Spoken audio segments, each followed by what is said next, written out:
পাকিস্তান প্রথমবারের মতো একজন নভোচারীকে মহাকাশে পাঠানোর প্রস্তুতি নিচ্ছে। আগামী বছর অর্থাৎ 2026 সালের মধ্যেই এই ঐতিহাসিক অভিযানে দেশটি তাদের প্রথম নভোচারীকে মহাকাশে পাঠাবে বলে জানিয়েছেন পাকিস্তানের পররাষ্ট্রমন্ত্রী আহসান ইকবাল। সোমবার 18 আগস্ট দেশটির জনপ্রিয় সংবাদ মাধ্যম প্রো পাকিস্তান এক প্রতিবেদনে এ তথ্য জানিয়েছে। এই উদ্যোগটি বাস্তবায়ন করেছে পাকিস্তানের মহাকাশ গবেষণা সংস্থা space and upper atmosphere research commission এবং চীনের মহাকাশ সংস্থা। দুই দেশের যৌথ অংশীদারিত্বে গঠিত এই মিশনের আওতায় দুজন পাকিস্তানি প্রার্থীকে চীনের নভোচারী প্রশিক্ষণ কেন্দ্রে পাঠানো হবে। প্রশিক্ষণ শেষে তাদের মধ্যে থেকে একজনকে বৈজ্ঞানিক পেলোড বিশেষজ্ঞ হিসেবে বেছে নেওয়া হবে, যিনি চীনের স্পেস স্টেশনে গবেষণামূলক কার্যক্রমে অংশ নেবেন।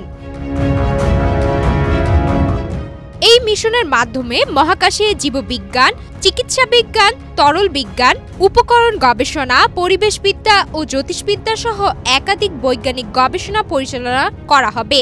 ওদের স্বপ্ন পূরণে পাশে থাকতে পেরে আমরা গর্বিত। নির্বাচিত নভোচারী এসব গবেষণায় সক্রিয়ভাবে অংশ নেবেন এবং গুরুত্বপূর্ণ তথ্য ও অভিজ্ঞতা অর্জন করবেন, যা ভবিষ্যতে পাকিস্তানের মহাকাশ গবেষণায় গুরুত্বপূর্ণ অবদান রাখবে।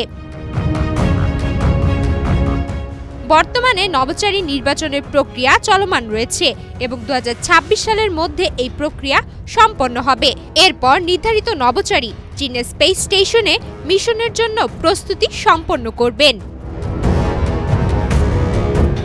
পরিকল্পনা মন্ত্রী আহসান ইকবাল বলেন, পাকিস্তান 2026 সালের মধ্যেই নতুন নভোচারীকে মহাকাশে পাঠাতে বদ্ধপরিকর। এটি আমাদের জন্য এক ঐতিহাসিক মাইলফলক এবং মহাকাশ গবেষণায় পাকিস্তানের সক্ষমতা প্রমাণের একটি বড় সুযোগ। বিশেষজ্ঞরা মনে করছেন, পাকিস্তানের এই উদ্যোগ শুধু দেশটির বিজ্ঞান ও প্রযুক্তি খাতে নয়, বরং আন্তর্জাতিক পরিমণ্ডলেও তাদের অবস্থানকে আরও সুদৃঢ় করবে। চীনের সঙ্গে যৌথভাবে এ ধরনের মহাকাশ অভিযানে অংশগ্রহণ পাকিস্তানের বৈজ্ঞানিক ও কৌশলগত উন্নয়নের একটি বড় ধাপ হিসেবে বিবেচিত হচ্ছে।